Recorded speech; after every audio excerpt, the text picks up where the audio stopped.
കടവല്ലൂർ പഞ്ചായത്ത് കേരളോത്സവത്തിന് തുടക്കമായി. പഞ്ചായത്ത് ഗ്രൗണ്ടിൽ ഫുട്ബോൾ മത്സരത്തോടെ ആരംഭിച്ച കേരളോത്സവത്തിന്റെ ഉദ്ഘാടനം പഞ്ചായത്ത് പ്രസിഡന്റ് പി.ഐ. രാജേന്ദ്രൻ നിർവഹിച്ചു. വിവിധ ക്ലബ്ബുകളുടെ സഹകരണത്തോടെ ഈ വർഷം അതിവിപുലമായ രീതിയിലാണ് കേരളോത്സവം നടത്താനുള്ള സജ്ജീകരണങ്ങൾ ഒരുക്കിയിട്ടുള്ളതെന്ന് പ്രസിഡന്റ് പറഞ്ഞു.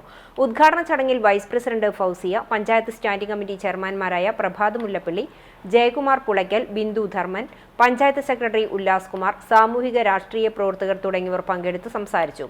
തുടർന്ന് ഫുട്ബോൾ മത്സരം ആരംഭിച്ചു. 19 ടീമുകളാണ് ഫുട്ബോൾ മത്സരത്തിൽ പങ്കെടുക്കുന്നത്. പഞ്ചായത്തിലെ വിവിധ വേദികളിലായി നടക്കുന്ന കലാകായിക മത്സരങ്ങളിലെ വിജയികൾക്കുള്ള സമ്മാനദാനം ഡിസംബർ 1 കമ്മ്യൂണിറ്റി ഹാളിൽ വെച്ച് നടക്കുന്ന സമാപന സമ്മേളനത്തിൽ വിതരണം ചെയ്യും. അതിൻ്റെ ഔപചാരികമായിട്ടുള്ള ഉദ്ഘാടന കർമ്മമാണ് ഇന്ന് നടക്കുന്നത്.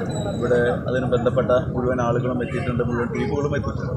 വളരെ നല്ല രീതിയിൽ ഈ കേരളോത്സവത്തിൻ്റെ പരിപാടികൾ നല്ല രീതിയിൽ നടത്താൻ ആവശ്യമായ എല്ലാ ക്രമീകരണങ്ങളും, നമ്മുടെ എല്ലാ രീതിയിലുള്ള സംവിധാനങ്ങളും നമ്മുടെ യുവാക്കളുടെ ഭാഗത്തു നിന്നും,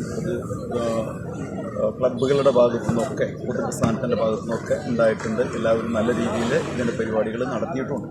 അതിലും നല്ല രീതിയിൽ ഇപ്രാവശ്യം വിപുലമായ രീതിയിൽ നടത്താൻ ആവശ്യമായ സംവിധാനങ്ങൾ ഏർപ്പെടുത്തിയിട്ടുണ്ട്. അതിനെല്ലാവരുടെയും സഹായ സഹകരണങ്ങൾ ഉണ്ടാകണം എന്ന് മാത്രമല്ല